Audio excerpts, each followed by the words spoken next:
शंकर के शिवलिंग को बनाने के लिए मिट्टी कहाँ की होना चाहिए, किस जगह पर बनाना चाहिए, मिट्टी में कैसा जल मिलाना चाहिए। जब शिवलिंग का निर्माण करें, शंकर के शिवलिंग को जब बनाए तो सबसे पहले कैसे बनाए, उस तक का विधान शिव महापुराण में और लिंग पुराण में कहा गया। महाराज कहा क्यारे की मिट्टी हो, क्यारा मतलब समझिएगा जिस मिट्टी पर कोई गंदगी ना करी गई हो, ऐसी जगह का कोई भाग मिट्टी का लाया जाए जहां कोई गंदगी ना करे। शिव महापुराण की कथा कहती है। देखो, पिछले वर्ष के लॉकडाउन से लेकर अभी तक की जो कथाएं आप लोग सुने हैं, उसमें शिवलिंग मट्टी का किस तरह से बनाया जाए और कैसी मट्टी हो और उसमें पानी कैसा मिलाया जाए, कैसा शिवलिंग तैयार करा जाए, उसका विधान वर्णन नहीं कर पाए, परंतु आज कथा निकली है तो उसको सुन लो। क्यारे की मिट्टी, क्यारे की मिट्टी मतलब जिस मिट्टी पर कोई गंदगी ना करी गई हो, ऐसी जगह की मिट्टी को लेकर जाए। और मिट्टी को लाने के बाद थोड़ा पानी का सींचन कर दें, अर्थात घर में लाएं तो उससे पहले मिट्टी को पवित्र करें। अपने घर में गंगा जल रखा हो, यमुना जल रखा हो, सरयू जी का जल रखा हो, उससे मिट्टी का सींचन कर दें। मान लो अगर ये जल नहीं भी है तो जल के अंदर थोड़ा सा इत्र डालकर मिट्टी का सींचन करें। अगर इत्र भी नहीं है तो जल के अंदर थोड़ा सा दूध डालकर मिट्टी का सींचन करें। दूध भी नहीं है तो एक बेलपत्री जल के अंदर डालकर उस पानी का सींचन करें। बेलपत्र भी नहीं है, पीपल का पत्ता डालकर उसका सींचन कर दें। पर मिट्टी पर घर में लाते से ही, ये नहीं कि मिट्टी आज लाए और तुमको शिवलिंग कल बनाना है, तो मिट्टी अगर एक दिन पहले लाए हो, 2 दिन पहले लाए हो, 4 दिन पहले लाए हो, तो उसी दिन जल का सींचन होना चाहिए। ये नहीं कि जिस दिन बनाएंगे उस दिन सींचन होगा। मिट्टी पर पानी का छींटा, सींचन भले ज्यादा मत डालो, पर छींटा तो उस दिन लगा देना चाहिए जिस दिन घर में मिट्टी लेकर आए हो, जिस दिन लेकर। फिर भले तुम शिवलिंग 15 दिन बाद बनाओ, 8 दिन बाद बनाओ, 10 दिन बाद बनाओ, 3 दिन बाद बनाओ, पर उस समय पर मिट्टी का सींचन उस समय हो जाना चाहिए।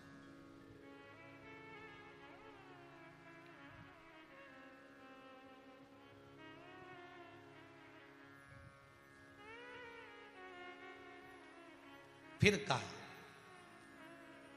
जिस दिन शिवलिंग का निर्माण करो उस दिन प्रातः में अगर आप शिवलिंग बना रहे हैं तो ब्रह्म मुहूर्त में मिट्टी को गला दो।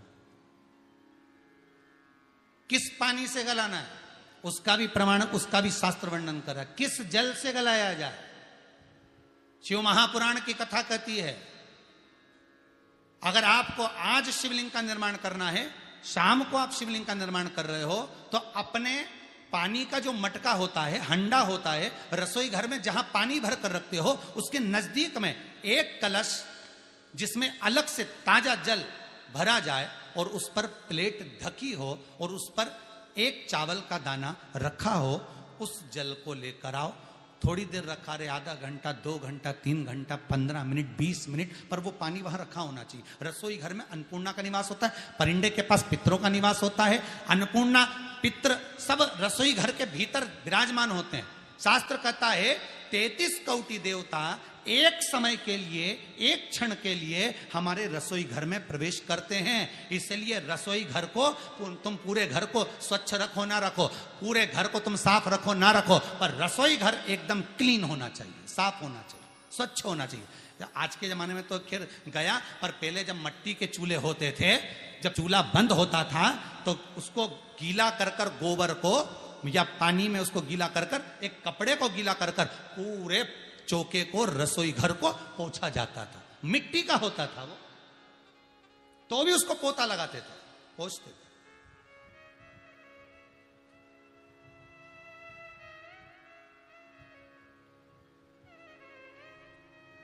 तो पहला क्रम है पार्थिव शिवलिंग का निर्माण। सावन के महीने में अगर आप शिवलिंग बनाते हैं, सोमवार को शिवलिंग बनाते हैं, तो नियम ध्यान रखिएगा महाराज, लिंग पुराण से है ये, इसका नियम ध्यान रखिए। क्या करना है, मिट्टी को लाना है, जल का छींटा देना, छींटा जरूर देना, घर में लेकर आए और जल का छींटा होना जरूरी है। 2 दिन तक 3 दिन तक मिट्टी रखी हुई है, और उसके बाद अगर आपने पानी का छींटा नहीं दिया है और आपने डायरेक्ट मिट्टी को गला दिया और उसके बाद बनाया, तो उसका कोई प्रमाण नहीं। जल का छींटा अवश्य।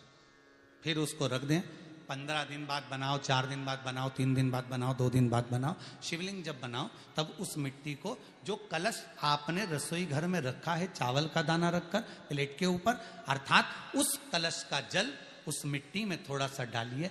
क्यों डाला जाता है उसका भी भाव वर्णन किया है। अब भविष्य पुराण, स्कंद पुराण और अग्नि पुराण, इन तीनों से ले लिया गया। वर्णन किया गया, जब उस कलश का जल हम डालते हैं तो उस कलश में पितरों का भाव आ जाता है, अन्नपूर्णा का भाव आ जाता है, घर में लक्ष्मी का भाव आ जाता है, संपदा का भाव आ जाता है। पूरे 24 घंटे के अंदर एक क्षण के लिए रसोई घर में 33 कोटि देवता आते हैं, तो वो देवता का सारा भाव उस कलश के अंदर आ जाता है। और वो जल जब हम उस मिट्टी में मिलाते हैं तो गंगा, यमुना, सरयू, सरस्वती, ये 33 कोटि देवता में, तो इन सब का आनंद उस जल में आ जाता है। और वो जल जब हम मिट्टी में मिलाते हैं तो मिट्टी पवित्र हो जाती है, स्वयं कैलाश अधिपति को स्वीकार करने के लायक हो जाती है, निर्मित करने के लायक हो जाती है।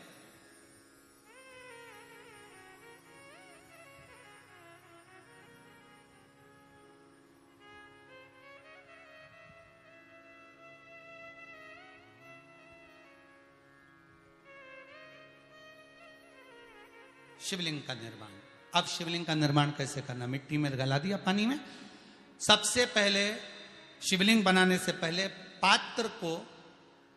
पात्र जो होता है उसके नीचे एक बेलपत्र रखी जाती है। क्या रखना है? एक बेलपत्र। शंकर को झेलने के लिए कोई साधारण नहीं है पात्र जिसपे झेला जाए।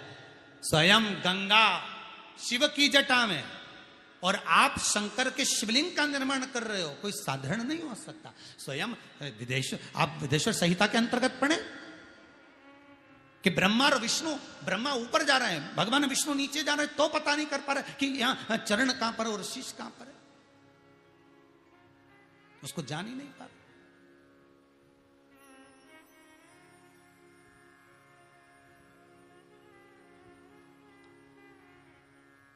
बस एक बेलपत्र,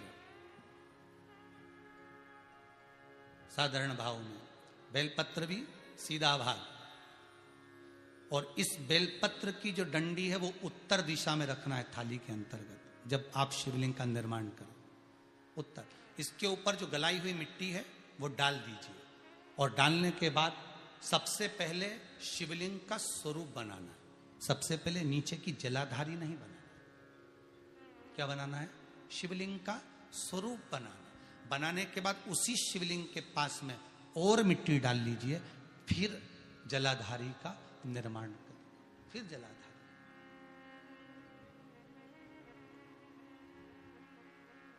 शिवलिंग जलाधारी निर्मित हो गई। शंकर जी का संपूर्ण परिवार शिवलिंग में रहता है, आपको पहले भी कहा। भगवान भूत अधिपति भूतेश्वर, भगवान शिव का संपूर्ण परिवार शिवलिंग में, पहले भी कथा में कहा, आज फिर आपको वर्णन कर देते हैं। जैसे ये जलाधारी है गोल, ये चरण है, ये शिवलिंग है। ये जो गोल भाग है जहां पर भगवान शंकर का शिवलिंग रखा है, ये पार्वती जी का हस्त कमल है। जहां से पानी नीचे गिर रहा है, इसके राइट भाग में श्री गणेश जी का स्थान, लेफ्ट भाग में श्री कार्तिकेय जी का स्थान। बीच में जो एक मोटी सी लाइन होती है जलाधारी में है, वो पार्वती जी के सुंदर पुत्री अशोक सुंदरी का स्थान। शंकर जी के ऊपर जो तिकोनी रखी रहती है, उसके ऊपर से जो जल बूंद बूंद नीचे गिरता है, ये जो पानी बूंद बूंद नीचे गिरता है, या आप कलश से जल चढ़ाते हो या आप श्रृंगी से जल चढ़ाते हो, तो ये जो पानी गिर रहा है, ये शंकर भगवान की 5 पुत्रियां, जया, विषहरा, शामरी बारी, दोतली और देव, ये शंकर जी की 5 बेटी, 5 पुत्री। कार्तिकेय भी है, गणेश भी हैं, अशोक सुंदरी भी है, शंकर जी की 5 बेटियां भी हैं, शंकर भी है और पार्वती भी। अर्थात शिव जी के परिवार में आपको गणेश जी की पूजन अलग करने जाने की जरूरत नहीं पड़ेगी, शंकर के परिवार में पार्वती जी की पूजन अलग करने जाने की जरूरत नहीं पड़ेगी, कार्तिकेय की पूजन अलग जाकर करने की जरूरत नहीं है। शंकर का परिवार शंकर के शिवलिंग के साथ में उस जलाधारी में संपूर्ण परिवार शंकर का विराजमान है, संपूर्ण परिवार, कुछ भी नहीं, संपूर्ण और पूरा परिवार है महाराज। फिर वही बात आई, ध्यान दीजिएगा, जिस व्यक्ति को नींद ना आवे, रात्रि को सोते समय टेबलेट खाने की जरूरत नहीं, शंकर भगवान की 5 पुत्रियों का नाम लीजिए। जया, हाथ में जल लो, पलंग पर बैठो, जल हाथ में लिया, जया आचमन कर लो, विषहरा आचमन कर लो, शामली बारी आचमन कर लो, दौतली आचमन कर लो और देव आचमन कर लो। ये शंकर की जो 5 पुत्रियां हैं, ये ऐसी पुत्रियां हैं जो निंद्रा देवी को लेकर आती हैं और हमें विश्राम का आनंद सुख प्रदान करती हैं, हमारे नयनों पर विराजमान रहती।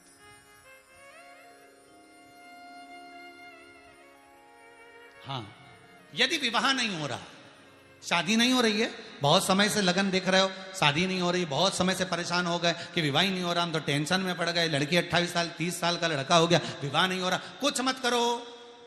अष्टमी तिथि आए तो अशोक सुंदरी वाली जो जगह है वहां पर हल्दी की 7 बिंदियां लगा दो, लड़का लड़की का हाथ उस बिंदी पर रखवा दो, उसका नाम गोत्र बोलो, उसी हल्दी में उसके हाथ पीला करवा दो और पीपल के पेड़ पर उस हाथ के 5 छापे पड़वा दो, 3 महीने में विवाह पक्का हो जाता है महाराज। उसका इतना, अशोक सुंदरी के उस हल्दी का इतना प्रमाण,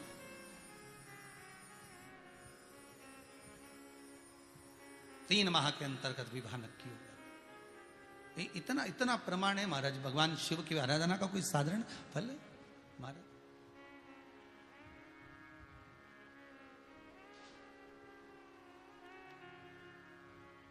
निर्मित करा शिवलिंग। एक बार सब जितने भी टीवी पर बैठे हैं, सम्मुख में कथा सुन रहे हैं,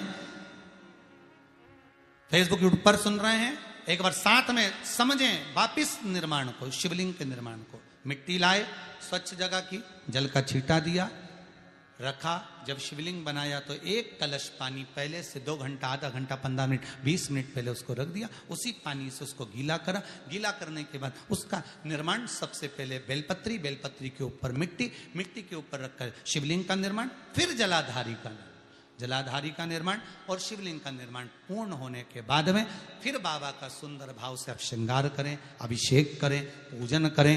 और एक बात याद रखना, पार्थिव शिवलिंग का अगर निर्माण करा है तो आपको वो पार्थिव शिवलिंग को रात्रि होने से पहले विसर्जन होना जरूरी है। हाँ, अगर कोई शिवरात्रि का दिन है तो फिर आप पूरी रात रख सकते हो, हरतालिका तीज का दिन है पूरी रात रख सकते हो, बड़ी तीज है, छोटी तीज है, आप शिवलिंग बनाए हो तो आप पूरी रात रख सकते हो, विशेष कोई उत्सव है, श्रावण का महीना है, पूरी रात रख सकते हो। पर बाकी के समय अगर आप शिवलिंग का निर्माण करें तो उसको सूर्यास्त होने के पहले आप उसको नदी में, जल में, जलाशय में विसर्जन करें। बहुत ध्यान दीजिएगा, विसर्जन करते समय जब आप विसर्जन करें, पानी में अपने पात्र को, शिवलिंग को जब छोड़ें, उस समय पर ध्यान दीजिएगा कि शिवलिंग की जो जल की धार है, जिसका उत्तर की ओर जो जल की धार होती है, विसर्जन करते समय वो जल की धार अर्थात वो उत्तर का भाग हमारी ओर होना चाहिए और थाली इस तरह से पकड़ें कि वो भाग हमको जब डालें तो वो भाग हमको दिखे, थोड़ा सा नजर आए पानी में डालते समय। और जब वो थोड़ा भाग दिखता रहे और जिसलिए आपने शिवलिंग बनाया, जिस कामना से आपने शिवलिंग बनाया है, वो कामना उस भाग को पानी में देखते देखते बोल दीजिए, वो कामना पूर्ण हो जाती है। इसको कहते हैं पार्थिव शिवलिंग का निर्माण करना और उसकी आराधना करना, उसकी आराधना।